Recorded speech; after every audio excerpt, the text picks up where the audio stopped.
Bonjour tout le monde, bienvenue sur Aéropêche. Alors dans cette vidéo, je vais vous apprendre à faire un montage à appât naturel.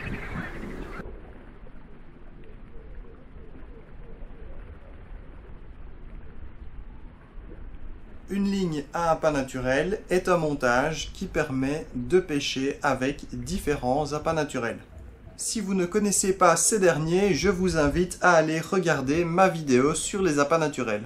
Le lien se trouve en haut à droite de la vidéo ou dans la description.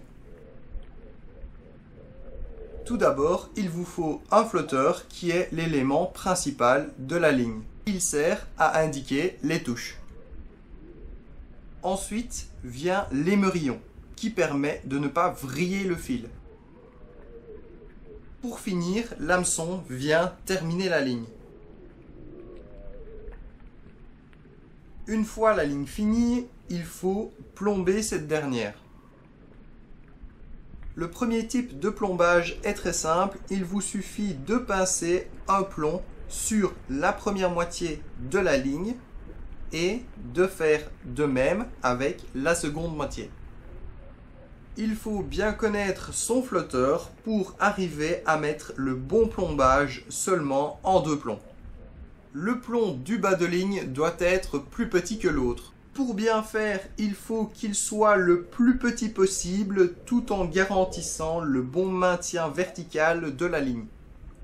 En effet, plus le plomb est petit, moins le poisson sentira la tension de la ligne. Ce type de montage est très utilisé pour pêcher en étang. Le deuxième type de plombage est le même que le premier, sauf qu'à la place d'un plomb sur la première moitié de ligne, vous en mettez plusieurs. Petite astuce, vous pouvez mettre les plombs dans l'ordre croissant en partant du bas. Cette astuce est très utilisée en compétition. Le troisième plombage est utilisé seulement en rivière. Vous devez tout simplement mettre un seul plomb sur votre bas de ligne tout en plombant correctement la ligne. Comme cela, vous placez toute la masse au même endroit et vous avez plus facile de lancer en pendulaire.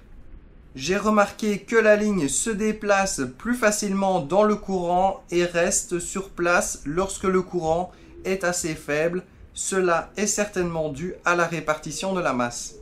Ce comportement est très utile. Si vous utilisez le deuxième type de plombage dans une rivière, vous aurez une ligne qui se déplace plus lentement et de manière désordonnée dans les rapides. Celle-ci se déplacera très lentement dans les zones calmes. Le quatrième plombage est un complément. Vous pouvez changer un plomb à pincer par un plomb coulissant. Pour cela, vous devez l'enfiler comme une perle au moment de la création de votre ligne. Ainsi, le premier plomb du premier type de plombage peut coulisser et un plomb du deuxième type peut bouger.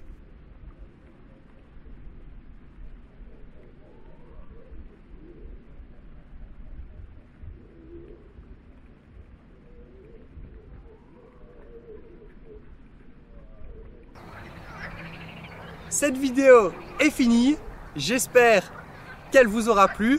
Si c'est le cas, n'oubliez pas de mettre un pouce bleu et de vous abonner à la chaîne.